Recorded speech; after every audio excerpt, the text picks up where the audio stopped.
Hora del té con golpes.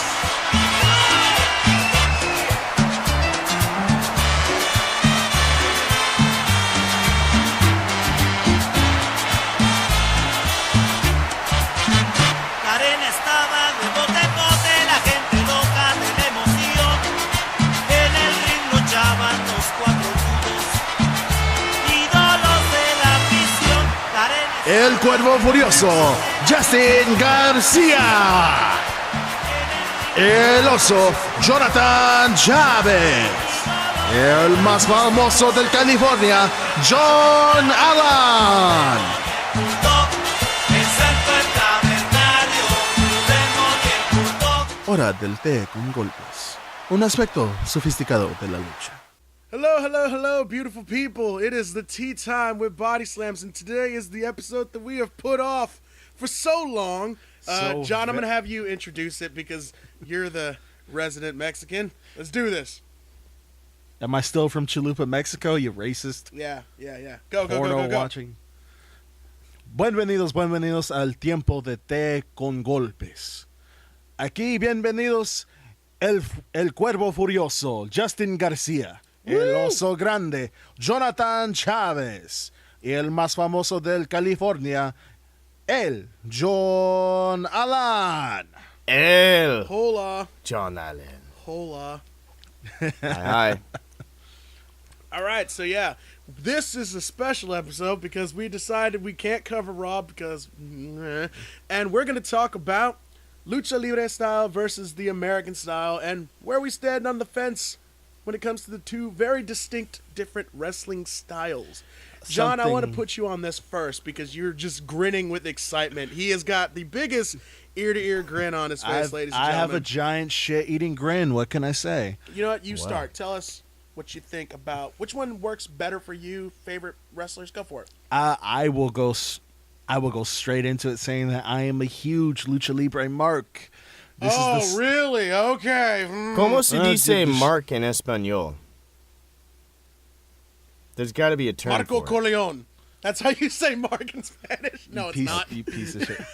You piece of shit. How you say Mark in Spanish is you say Juventud. Ah. Anyways, if I could go on uninterrupted by the peanut gallery. I'm afraid not.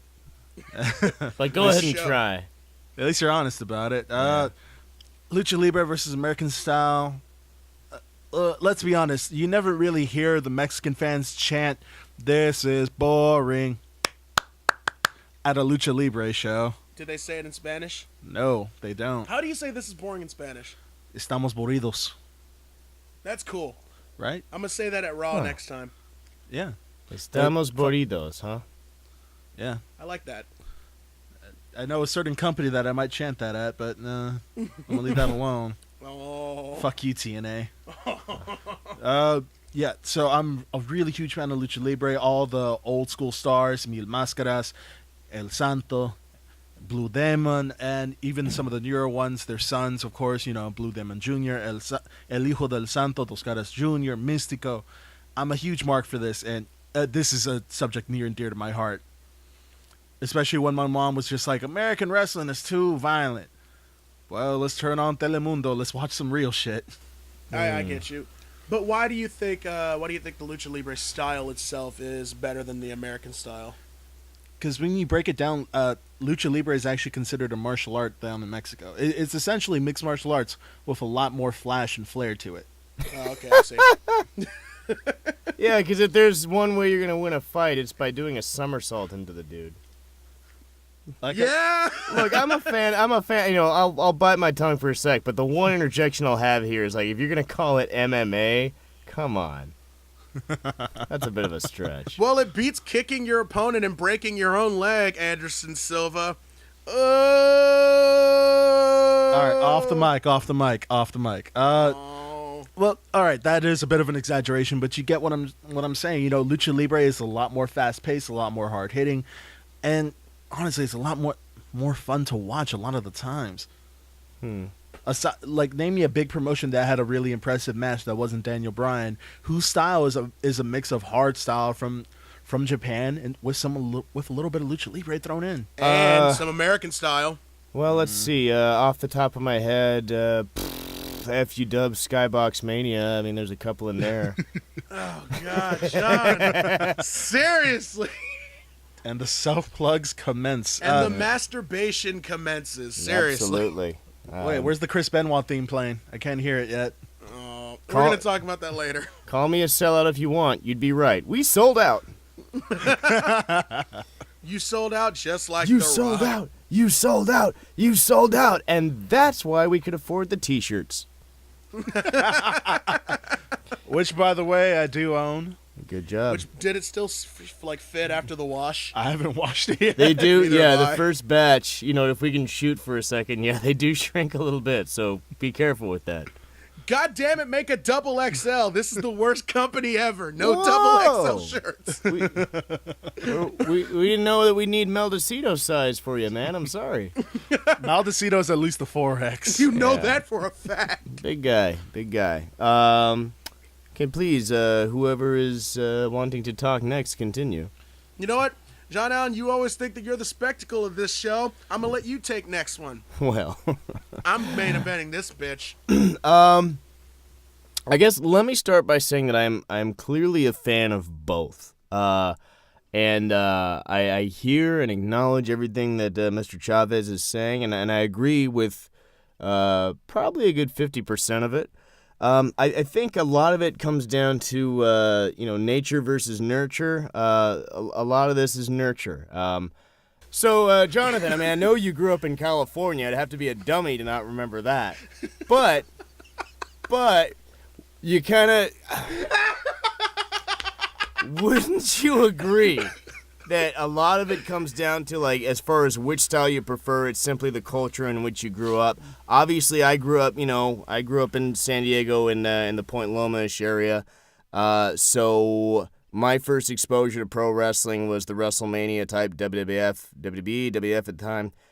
So of course, my first exposure to it, the American style, it was, it's a product that was designed for me to relate to, and now because I'm older and I'm looking back on it, of course, now you get the nostalgia factor kicking in as well.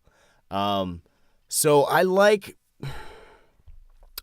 both. I even like the Japanese style, even though I can't say that I've sat at my computer and watched a whole bunch of matches on YouTube, because as an actor, as a comedian, as somebody who appreciates storytelling, I do like the aspect of the talking. I like the aspect of the drama, and that's an element that I find is lacking at times in more of the lucha-based style. Now, I'm not saying that you can just have a show just with promos. That'd be ridiculous. But in that same breath, I think that there are certain things that the American style popularized that wouldn't kill them to consider more at times. Well, I'm going to kind of agree to disagree with you there, because there's a few big companies, basically AAA and CMLL, and AAA being the Mexican equivalent to WWE, who do have their fair share of promos, who do have their fair share of storytelling. I'm going to disagree with you there. Also, dude, I grew up in a black neighborhood. I grew up listening to Wu-Tang, man. Like, It's for the children. Oh, so you're a Flash Funk fan. Okay. Yeah. My bad. Yeah. Justin. All right, I'm allow me to reintroduce myself. Okay, so like John Allen, I am also a fan of both, but I can understand where both would seem to fall flat in front of certain audiences. Since I was born and bred off WCW, I had a good mix of both. The American style, the biggest representation I had would be Dean Malenko and Chris Benoit, and the Lucha Libre being Eddie Guerrero, Chavo, Rey Mysterio, La Parca, Psychosis. So WCW's Cruiserweight division had a good mesh of both. I really didn't get to, dip my head in the water fully until I started going backwards. And while I do love Lucha Libre, I feel like Lucha Libre a lot of times is a lot of sizzle, not so much steak. Whereas American style can be very slow paced and bore a crowd. A prime example, one of my favorite shoot matches that I've ever seen would be Ted DiBiase versus Paul Orndorff, and this is back in Mid-South Wrestling. Mm-hmm. So it was a great, fantastic match to look at, but a crowd now could look at that and be intensely bored. There's a lot of submission holds, a lot of just a lot of technical aspects being shown off, not so much, punches, slaps, big time slams and stuff like that. But, it's really technically sound, and if you're into like a technical match like that, you'll jizz your pants, But with Lucha Libre, you watch that shit for more of the spectacle, the opposite. It's very high speed, high flash, and people are jumping off of ropes and, doing hurricanranas and all that crazy stuff. And that will instantly get a crowd hyper, really way more hype than I feel American style can. But American style, I think, is a little bit more technically sound and just a little bit more for the brain, I should say. Okay. I don't know about what do you got. That's just how I feel in terms of actual style itself. I don't know what you guys think. I think it's very much at times like a culture shock for me. I mean, if you set aside the fact that it's a different vibe entirely, yeah, I agree that let's say you take away all storyline completely. Yeah, which match are you gonna want to watch more? Are you gonna watch the guy doing planchas and stuff, or do you want to see a sleeper hold for 15 minutes? Well, if you ask Randy Orton. Rest hold. Yeah. So sometimes I think it really, unfortunately, does come down to that. And I'll admit that sometimes I can be susceptible to culture shock. I was a big, really into the anime scene for a while. But at some points, there were people that were just so into it, like Japanophiles, weeaboos, however you want to call it. That would actually make me want to distance myself from it, despite my own fandom of shows and the art form. Certain things about it was just too much that I would sort of mentally regurgitate it at times, and then find myself sort of subconsciously backing off from that and saying what else is on, in a sense. No, I completely agree with you. That was kind of, I could see that being quite a few people's problems. Right. Yeah, but just to put in there are a lot of technical guys in Lucha Libre. It's not just a bunch of dudes who do dives. Everybody does eventually have that high-flying moment, but a lot of these guys are technically sound. Case in point, Eddie Guerrero. Yeah, but I mean, that's sort of the exception to the rule at times. I mean, we could sit here, it's very overgeneralizing, I think, to say like, well, look, American style is always this, and Lucha style is always this. Because I've seen some sloppy, weird crap come out of Lucha. Do you recall, this would have been maybe 2007, WWF had like a crossover thing with, I don't know if it was AAA, but it was some big Mexican promotion, and they brought over like whoever was doing Mil Mascaras at the time. They brought in Peter Roth, whose mask I absolutely loved, and Cibernetico. Do you remember that, either of you at all? Yeah, I do, actually. Okay. I actually do remember that. And I recall like them having an opening match with little people from Mexico, and it was just arm drag after arm drag after arm drag after arm drag. I'm like, Jeebus Christ, is this it? Now, Well, on that note, I'm actually going to, sorry to interrupt you, man, but I will say, something tells me somebody in the back was just like, yeah, just do a bunch of arm drags, get the crowd going. maybe, but I mean, it's easy to say that, not knowing what the story was backstage. But I'm just saying, like, and then in that same breath, you want to talk about like storylines and continuity and things making sense. I can remember giving AAA a shot because they would have it like on Channel 20 down here, and sometimes it's like overkill. Like I think Doink was doing his thing in WWF around this time. And so, of course, they had like a million clowns over in Mexico. They have like a guy who thinks he's Spider-Man and all that, which is fun. But I mean, like, I would watch the TV show of it, and it seemed like I'd miss the match, and then for 15 minutes, it's just like the clowns beating up the other clowns while they do that the hey, get the ref out here ring bell. You know what it is? Where it's like, ding, ding, ding, ding, ding, ding, ding, like over and over and over again. And of course, I can't understand the commentary, so I'm like, the hell is this? You know, this segment has like worn out its welcome like 10 minutes ago. So, yeah. I guess my point is, who are you to doubt El Dandy? It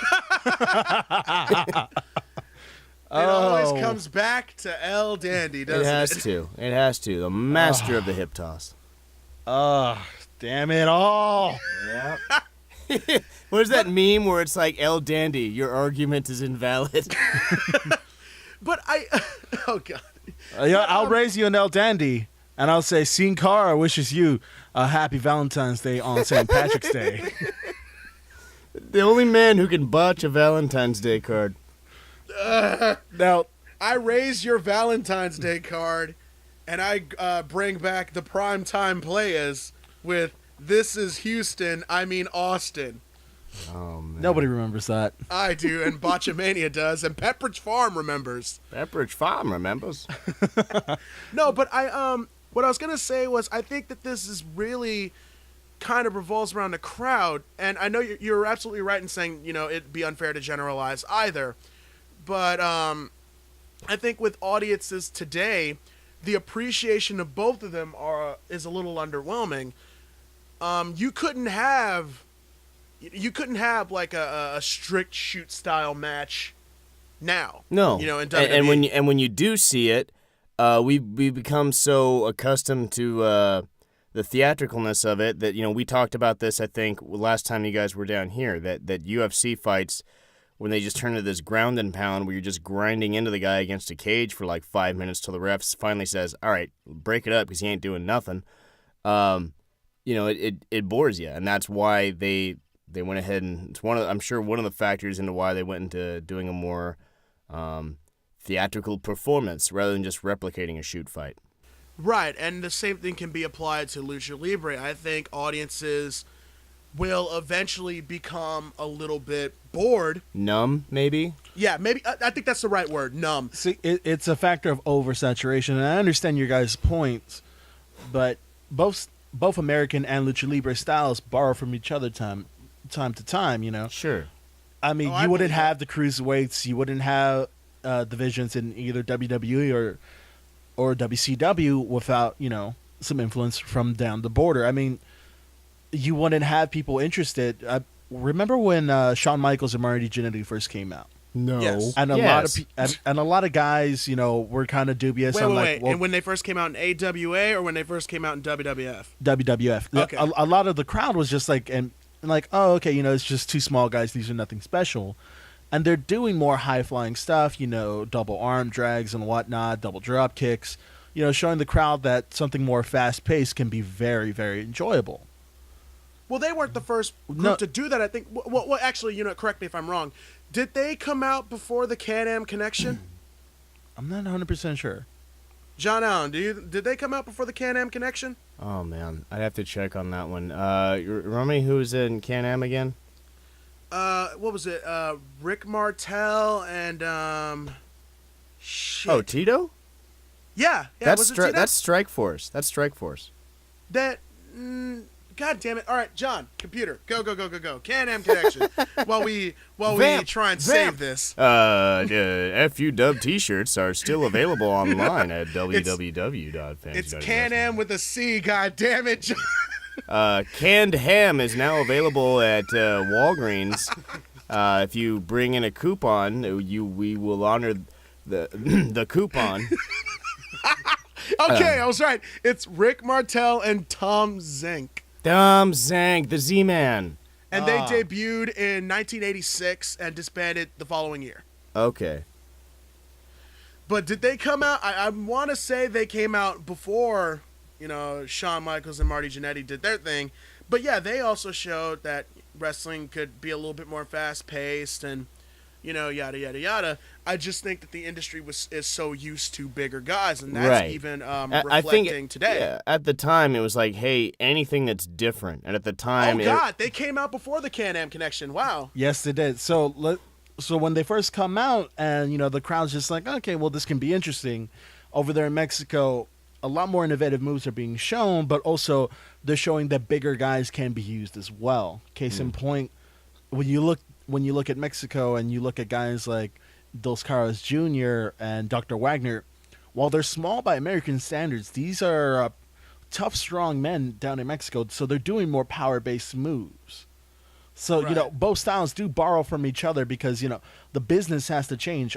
This is why, this is harkening back, wow, and going on a huge tangent, kind of. But Andre the Giant, when he first started out, he was only playing the same town, and he was losing money. And he asked a friend of his, like, why is this? He's just like, well, they're oversaturated. You got to move out. You got to travel, because if you overstay your welcome, you're going to be no good. Well, you know what? That's a whole separate argument, but it was more along the lines of you couldn't fall into a pattern because you were working weekly shows in front of the same crowd. So imagine if John Cena and Randy Orton had to work, let's just say, Los Angeles every No week. thanks. They would never make a match. Their matches would be the worst things ever, and we can already predict them now. And the thing about Andre, interesting fact about Andre, he was a hell of a lot quicker back in the day. Right. Like, that dude could fucking move. It's just, pain catches up with you and shit. It was like Samson's locks when he cut the fro. So I guess never cut yours, and you'll still be able to do drop kicks, Justin. Yeah!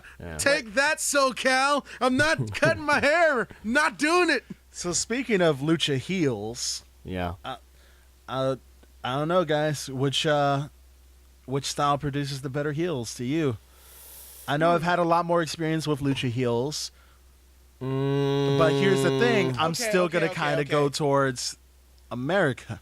Here's the thing about with lucha heels, it depends on what we're talking about here, because with a lot of the more famous luchador heels, people like Eddie Guerrero, those guys have been morphed a little bit of both. They've had experience with both lucha and American style. But then you got fools like Conan, who have spent a majority of time in Mexico, but also they do dabble in America as well. Doo-doo. Do. Don't you mean Rudy Poo? God damn it. No. Rudo poo. Huh? What?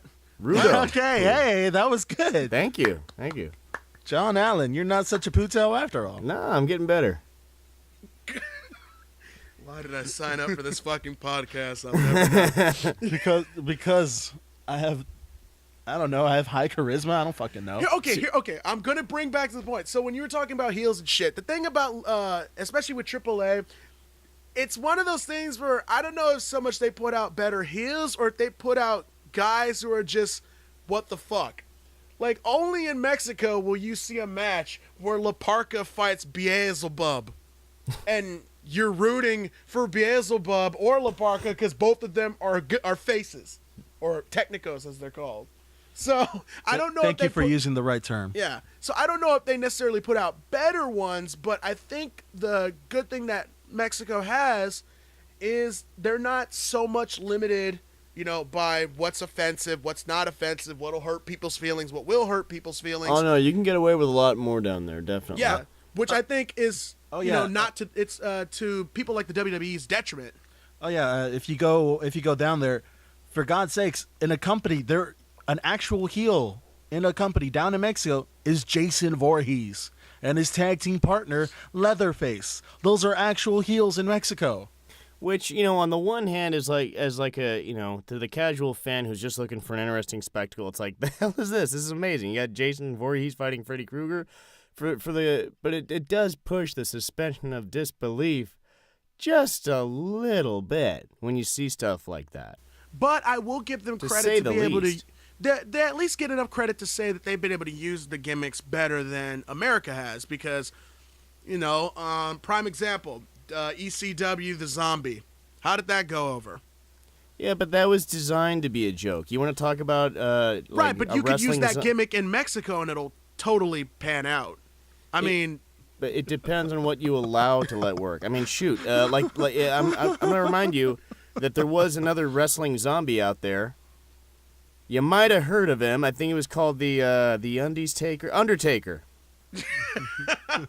And he's only got the most impressive streak of all time in wrestling. I was expecting you to say something else. Yeah. Like, I was expecting to go for broke and be funny and be like, there's another zombie out there. You might have heard of him. His name was Ric Flair. No. And he's been wrestling since the dawn of time. No, he's not a walker. He just needs a walker. Woo! Sorry, Woo! Rick. Sorry, Nate. No, Right. But over there in Mexico, when it comes to being a heel or face or rudo or technico, in Mexico you have that niche approach because over there you're basically a superhero or a supervillain in the eyes of the kids and the eyes of the public. It's basically like Kamen Rider. No. Yes! Lucha Libre is basically Kamen Rider episodes every day. He's got you there, Jonathan. You can't say it's not. I don't even know what Kamen Rider is, but he's got you there. Oh, man, you've let your Japanness just completely slip out from under you, I John. really have, and I apologize to the many weeaboos listening to this that I've offended yet again. Yep. Okay, so if anyone doesn't know, Kamen Rider is pretty much like Power Rangers. So, yeah. Mexico wrestling is like Power Rangers every day it's on. I'll get back. I want to get back to your question about like which produces the better heels. Yeah. That is entirely subjective. Here is my concern. We talk about glass ceilings a lot on this show, and I worry that back in the day, it was only a couple people that had the masks. Now, just about every luchador almost, wears a mask. That's what you think when you think the word luchador. So much to the point that it's also become a symbol of Mexican culture entirely. I was just in Tijuana like 2 days ago, and I couldn't take 2 steps without somebody trying to sell me a mask. The trick is to say no a couple times and get the price down. But anyway, acting nice. Yeah, acting. What a dick. Even though it's wrestling, when it comes to being a heel, so much of that is acting, portraying a character that you make the fans hate or want to hate. And so much of acting is in the eyes, the windows to the soul. I mean, if you take a headshot, anybody who's going to tell you that, that if you focus on nothing else, focus on connecting with whoever's going to be looking at your headshot, with making sure you're looking into the camera a certain way to get that effect. And I worry that with a lot of the masks, that limits so much of what you see, not only with the eyes, but with facial expressions as well. There's, again, to play devil's advocate, there's exceptions to that rule. Just on Skybox Mania, SoCal Crazy was a prime example of not being limited by that at all. But for others, I worry at times that they rely on the mask to be the gimmick, to be the character, and it's just not enough at times. Well, I see what you mean right there because, it's true. Nowadays, if you want to become a luchador, you want to be the guy in the mask. You want to be the guy with either the colorful mask or the rudo mask. You want to be that guy. Mm-hmm. But that's not to say every Mexican wrestler wears a mask. There are guys who go with face paint or just go with nothing really. They just go out there and they whip some mask and they create a character on a different level. Case in point, Cibernetico and El Macias, they basically created themselves, Hell, Conan. Actually, no, Conan had a mask for quite some time. Right. But he survived the essential death sentence if you lose your mask. A lot of people believe your career is over. It's really not, but that's another point entirely. Well, it used to be, though. It used to be like that would, and correct me if I'm wrong, but doing some research on it, it seemed like if you lost the mask, nowadays it's like you lose the mask, okay? But back in the day, you'd have to, if you lost the mask in like a mask versus mask match, which was like the ultimate way to end a feud, or mask versus hair. But if you lost the mask, you had to announce your real name and announce how long you'd been wrestling. So basically, coming clean with the lie of like you weren't Villano 4, you were Jose Hernandez, and blah blah blah blah blah. So it almost like it's like, are they ever gonna buy you as Superman again when you've shown them that you're really just Mitch from down the hall? So go ahead. Well, this is true, but a couple of wrestlers have been able to come back for that. Most notably, Silver King, Blue Panther, a lot of these guys who have lost their mask at one point or another can either continue to wrestle without the mask or pick up another gimmick entirely. You know, it's up to their own charisma to keep it going after that, but that's kind of true in American style. Whereas, you know, you lose a big match or, you know, the kind of like the mystery behind yourself gets dissipated, you know. Or just your gimmick runs dry in itself. Pretty much, you know, everybody thinks you're a voodoo witch doctor, then it turns out you're a pimp from Las Vegas. Right. I mean, nobody's gonna take you as a scary guy again until they see you hit a hoe. I mean, that's just kind of the truth. That was a very good, like, yeah, good job there, man. Well, I didn't know. Like, I mean, you didn't lose me, but you kind of lost the audience a little bit with beating women. But that was a very good, train there. Audience? Wait, what do you mean? A hoe can be a guy too, man. Look, you better wipe that smile off your face. I'll hit you with the back of my hand and put you on the court and make me my money. No. Let me put it to you on another term, Jonathan. I think this will actually end our little debate. If we are on separate sides, which I don't think we are, but since it's going in that direction a little bit, let's look at cultural impact at American-style pro wrestling and Lucha Libre wrestling, and which has segued into other genres of entertainment better. Cartoons. American-style produced Hulk Hogan's Rockin' Wrestling. Lucha Libre produced Mucha Lucha. I remember Mucha Lucha. But which Holy one would shit. you rather watch? Would you rather watch Captain Lou Albano having to lose weight so he can help Hulk Hogan find the hidden treasure that Roddy Piper is trying to beat him to? Or would you rather watch Ricochet against Snoopy? I would rather watch Mucha Lucha. No, you I'd lying rather son of a watch Lou bitch. Albano. You're just saying I'd that to rather win a watch Lou debate. Albano, Mucha AKA Lucha. Lou Albano, a.k.a. Mario. I want to watch The Flea and Buena Girl and You are Ricochet so full kick of some rude crap. ass. Charlie 'Cause Charlie Adler voiced Roddy Piper. Charlie Adler. Wait a minute, was her name Buena Girl? Yeah, her name was Buena No, Girl. no, we're not talking about that, Justin. We're talking about Roddy Piper being voiced by the same guy who voiced Mr. Big Head from Rocco's Modern Life. No, I get that. I was just like, wait, her name was Good Girl? Yeah. Yes, and yeah, That's lame. that's That's lamer than I remember. that's no lamer than El Fuerte.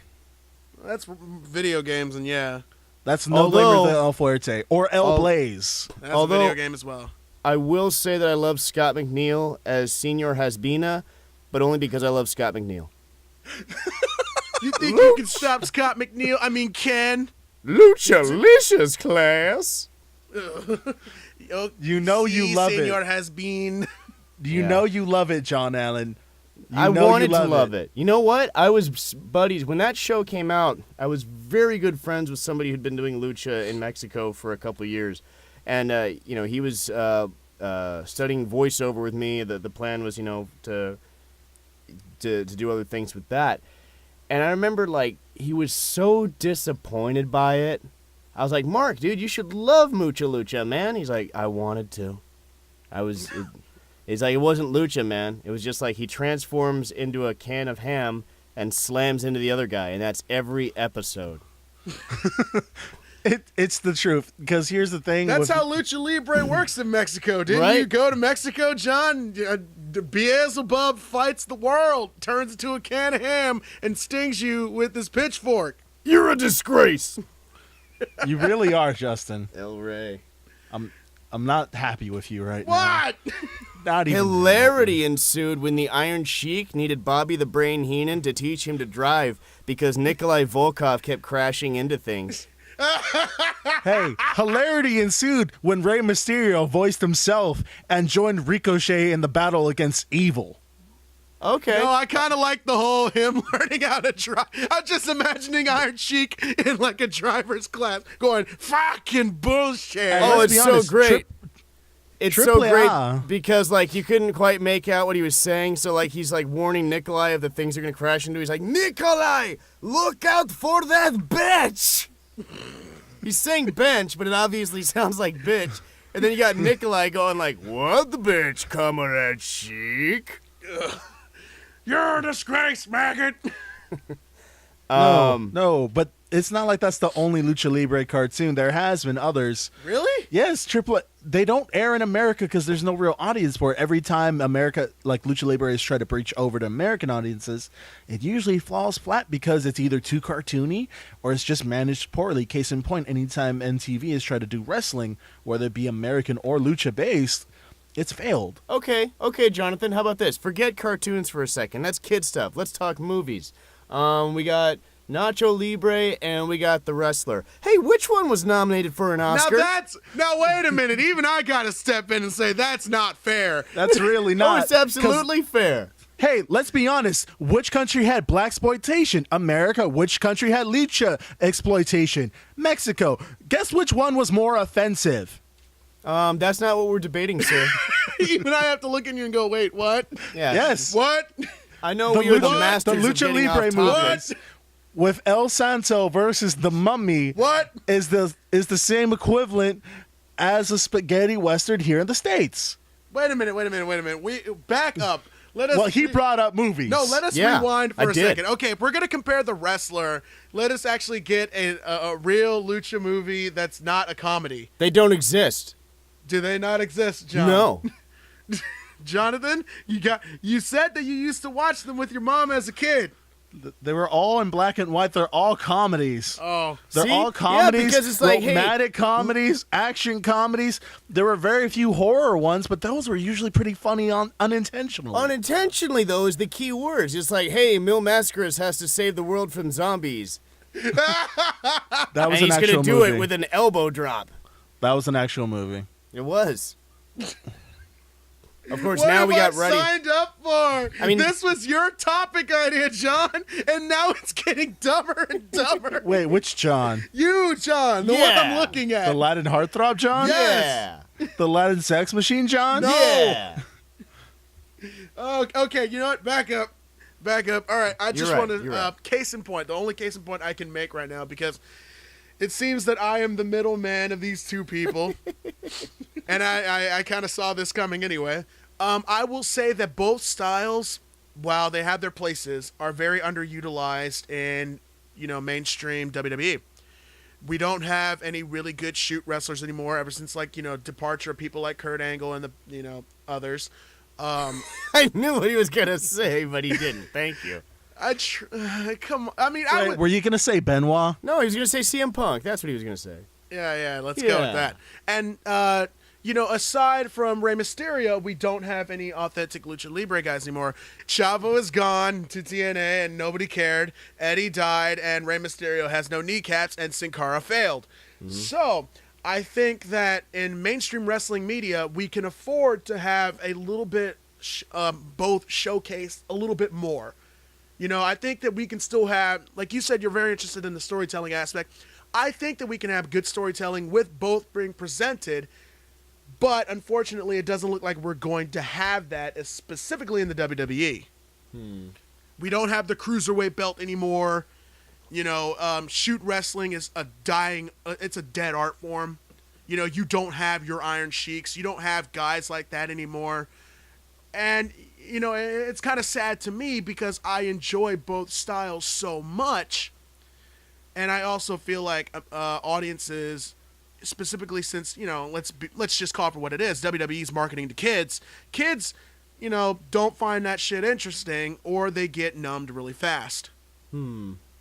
That's my point. Yeah, I see your point, and as far as Sin Cara goes, they introduced him too quickly. If they had just put him with somebody that could season him and get him used to the pace of WWE, which is a lot more slow, even when you consider that Rey Mysterio's there, Chavo was there, Eddie was there.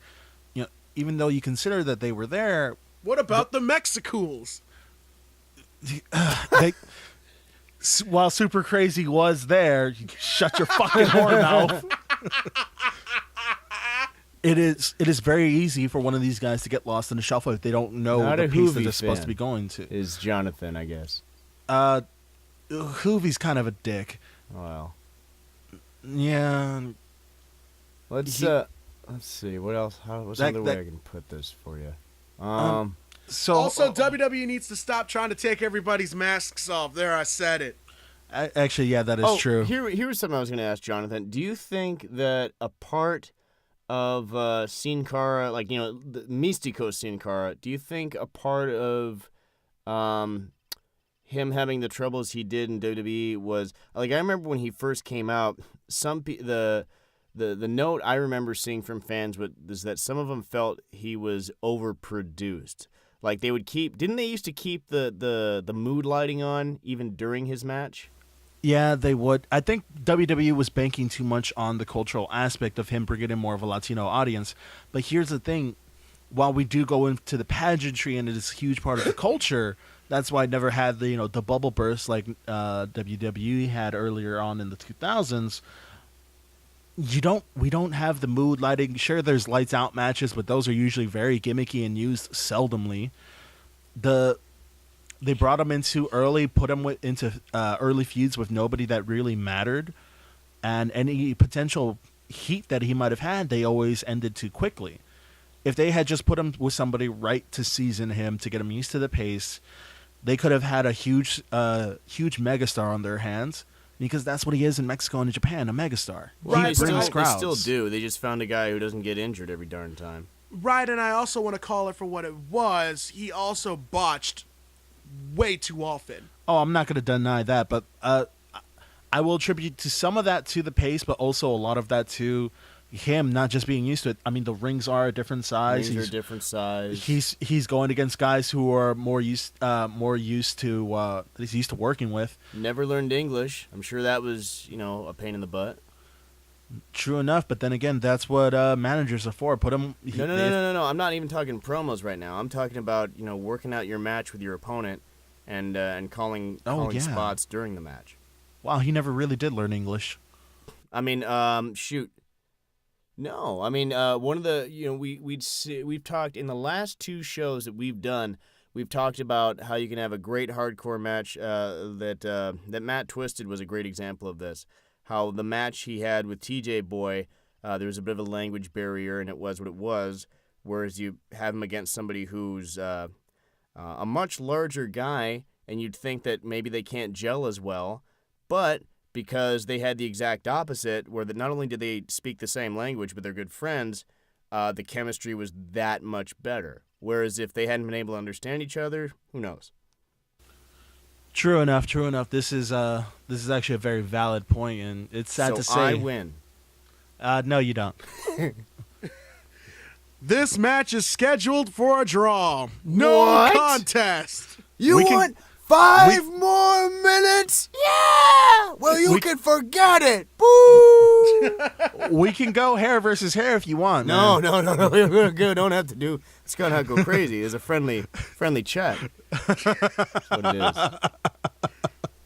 Oh, that was fantastic. All right. So I guess the last point we can really, drive this on is: do you guys think that there should be more of it in mainstream wrestling? More lucha libre and mainstream American wrestling. Lucha Libre and more American classic style, like more shoot wrestling, more submissions. There's and stuff. definitely. I mean, shoot, we're talking WWE, so it's like it's not like they're hurting for American style wrestling. Okay, if anything, that's a good 80% of their product. But the business as a whole has become such a melting pot that you almost can't really distinguish the two anymore. For example, let's take Dolph Ziggler or Kofi Kingston. Obviously, American-style wrestlers, American-style gimmicks, but you'd have to be kidding yourself if you didn't think that their styles were heavily influenced by the more acrobatic style of Lucha Libre. Right. No, you're right. When I say American style, I really am just going along the lines of like a very, submission-based, grapple-based, Kurt Angle, Dean Malenko style. I don't think... That, to me, resonates more American style, like, when it came to, like, more classic wrestling.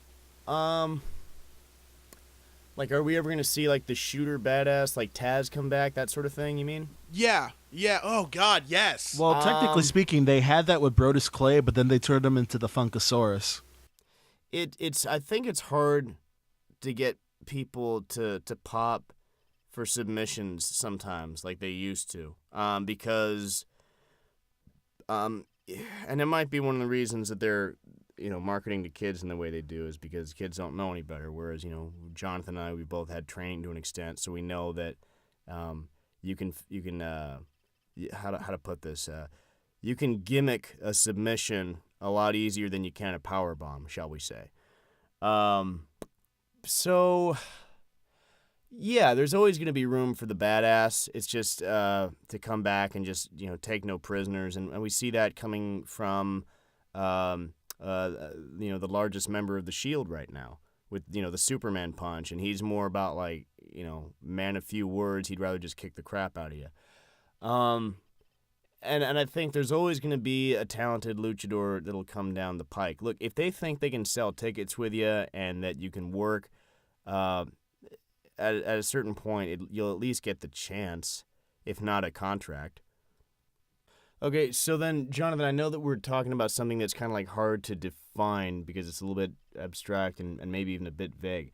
But if you could, like in a couple sentences, say what you feel that perhaps WWE and TNA are doing wrong as it pertains to marketing lucha in the United States, and then what you would do instead.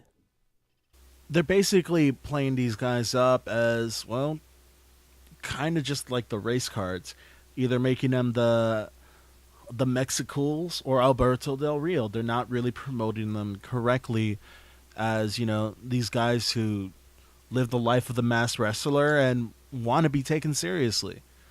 These guys can work a great match with anybody of just about any size, from somebody like Big Show to somebody like Rey Mysterio.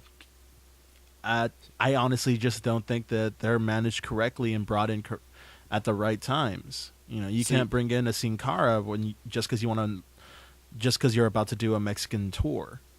So what you're saying is that not every luchador that comes into WWE has to have, "Hey, I'm from Mexico," as their gimmick. Is that correct? Pretty much. Okay. Because isn't Vampiro Canadiense, he's not from Mexico, is he? I think he's like born and raised in upper North America. Yeah, he was just a Latin guy who grew up in America and wrestles a good match in either American or Latin style. Yeah. And hell, I mean, Eddie wasn't from, Mexico. He was in Texas. Yeah, born and raised in Texas. Well, then, I guess, Don't say it's the same thing. Don't say it, John. I'm not. No, I'm just trying to see what the solution is based upon what I'm hearing, because what you're saying that they need to be doing right, they have done right, and by your own words at times. At times, but not frequent enough, I would say. Not frequent enough, and they're trying to catch lightning in a bottle too many times with guys who can't promo in English. And now, I understand, a lot of these guys, don't bother to learn English because they kind of figure like, oh, well, I might never be called up stateside. Or if I do, it's going to be for a smaller promotion, and these guys have somebody who knows Spanish. So it's the responsibility of the individual performer to know that, hey, if you're getting a lot of press and a lot of good reviews, wouldn't hurt you to learn English and maybe take an acting class, because you never know what could be down the pike. At least rudimentary English. I mean, look at Yoshitatsu. The guy can cut a hell of a promo in Japanese, and he's a great wrestler, but flopped in America because they used him as a comedy act. Oh, you mean like what they also did with Kenzo Suzuki, who's phenomenal in Japan and Mexico as well, but in America they had him singing "Living in America" with Rene Dupree. Pretty much. Did I hear you say that they should learn rudimentary English? Buzzing. Oh. Buzzing. Yeah. You have to have puns if I'm on the show. That's how it works. I'm all right with that. Justin can tell you I love me some puns. All right, I'm going to throw a suggestion out there, and I think it would make everybody happy. So let me just pitch it, and we go from there. Fair? Sure, let's go for it. Okay, all right. I think to have a style which originated in Mexico, showcased the right way on a global platform of an American-based company such as WWE. Here's what you do. First of all, you sign the John Allen to a minimum 3-year contract. No, let me finish. Okay. How did I not know this? Here's what you do. I work under the gimmick of El Presidente, I come out with a theme song that says "El Presidente." Okay, and then what I proceed to do, using everything from spinning leg scissors to maybe not a Hurricane Rana. I'm worried about hurting my back, but I'd throw a wicked drop toe hold. Anyway, you got to protect yourself. I mean, I'm yeah. So, and then you proceed to have this character, this legend in the making, really, squash everyone. And I'm not just talking wrestlers either, like video game characters. Like a guy comes out in Super Mario and he pins him as well. And also Obama. Because you got to have like the battle of the president versus El Presidente. I'm just happy you're not El Gran Luchador. What's that? I'm just happy you're not El Gran Luchador. Well, that's kind of like the side tag, because I would have a mask, but I'd also have like an Abe Lincoln top hat. Is your gimmick done? Is it open for comment now? I just got to pitch the promo. I am the only president around here. Yes, but you're not El Presidente, And then we fight. I win, and then I become the actual president. Okay. From the wise words of one of my favorite commentators. And that's Tell me he did not just say that. Tell me he did not just say that. Wait a minute. I've had this Wait idea. a minute. I've had this idea for almost 15 years. And I think that now is the time. We're at a turning point in the industry. And if you want to sell tickets, you want to move merchandise, frisbees, T-shirts. I think this. Don't forget the ice cream bars. And ice cream vuvuzelas. bars or helado bars. So if you want to bring back the fans who tuned out after the Monday Night Wars, this is the way you do it, and the facts will back me up. Now we just need Wrestling Lucas. Oh, God, this is the worst podcast ever. This is the best. I'm having so much fun. I win I the hope debate. you listeners are too. Yep, that's all we've got to say on the... That gimmick is trademark patent pending if any of you even touch it. Anybody listening to this MP3 or YouTube video or whatever the heck we got it on, I do have a lawyer. You will hear from me. And that's going to cost you. Tell you what, I will support you in this gimmick if I can be your bodyguard, El Samurai. I think at the very least we could win for most original character at Comic-Con Masquerade. That sounds good to me. Let's do it there. I'll just rip up some Spider-Man comics like first edition, and then I'll get more heel heat from the crowd. Oh, man. I think you might get more if you rip up some detective comics, but we'll figure it out once we're there. Exactly. But so cool. I win the debate. Debate over, guys. I'm going to hit you with a giant frozen ham. Whoa! Save some of that for the sequel, my man. Oh, that's the teaser. This isn't over. You can't give them everything at once. Otherwise, what do they got to come back for? Me. Oh. Senor, you are mistaken. They came back from the Latin heartthrob, Jonathan Chavez. Did you just, Spanglish that? Yes, I did. Okay. Just Self high bit. five. Viva Closing- la raza. Closing thoughts? Both styles have their place. I wish they were utilized more. Looking forward to seeing what a lot of companies can do to not make Mexican wrestling seem really, really racist. Justin? I'm looking for more shoot wrestlers and people who'll put you in the camel clutch and break your back and make you humble and fuck your ass with a 10-inch cock. And also, I could use a little bit more Lucha Libre in my life. I need more sunset flipping devil Beelzebubs in my life. But, I agree that both are either utilized incorrectly or underutilized, and both can afford to have a little bit more of a push. We say that fans don't pop for, finishers, but that didn't stop people like Angle. That doesn't stop John Cena from doing his STFU, So I think we can afford to change. We can afford to change. Change we can believe in. Bob Hope. I'm looking for word to May 9th, FU2 Wrestling returns at the Skybox. Tickets will be available on Eventbrite, and you can get those at your convenience. I do recommend doing them soon because we plan to sell out again. Now, John, I don't think the fans heard you. Could you repeat that one more time? Well, I'm sure I could at least drop a website, www.fansunitedwrestling.com. I fucking hate this show already. I love it. I love every minute of it. Also, if you guys want to leave your feedback and you want to like us and stuff, follow us on Twitter at @TeaTimeBodySlams. And you are no one to doubt El Dandy. That's why you lose. Anyway, this. Wait. A botch off. Sin Cara versus Sabu. Oh, crap.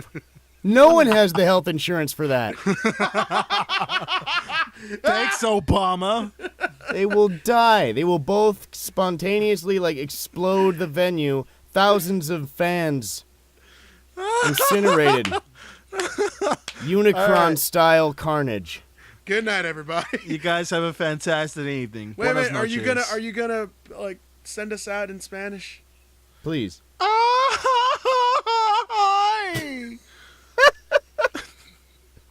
Good night, everybody. Muchas gracias y adios. Buenas noches y paz y amor.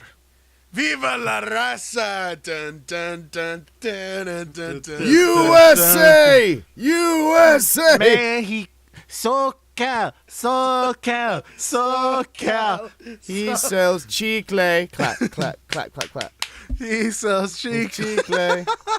Now it's racist. Now let's chant USA for the match. Hacksaw Jim Duggan versus Evil Foreigner Diamond Dallas Page. USA! USA! Tea time with Body Slams. Catch you We're next out. time. Wait a minute, we didn't even plug our shit.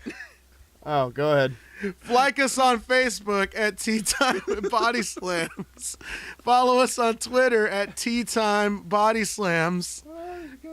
Subscribe to us on this YouTube thing that you're listening to us on. To the ladies at work that actually tuned into this one, thanks, guys. I owe you a cupcake. And thanks, Triskel Press, for putting up our pilot episode today.